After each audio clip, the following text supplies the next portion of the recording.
अनंत T दे refresh हमी।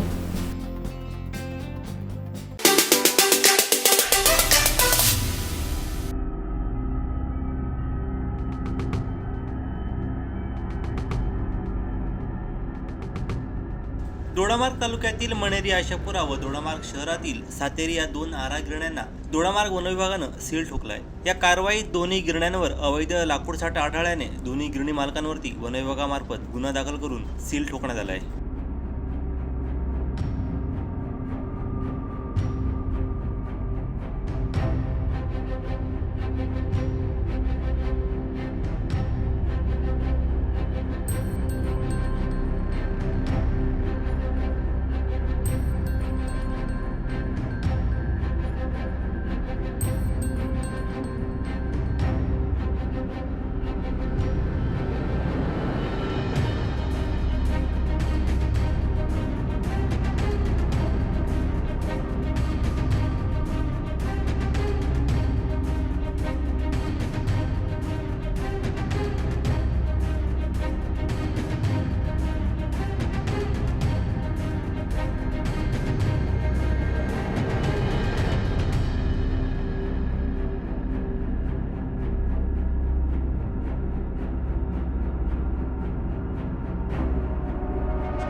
आमचे दिवसभरातले सर्व अपडेट्स, ताज्या घडामोडी आणि थेट लाईव्ह पाहण्यासाठी सबस्क्राईब करा, लाईक करा कोकणचं नंबर 1 महा चॅनल कोकणसाद लाईव्हचं YouTube चॅनल।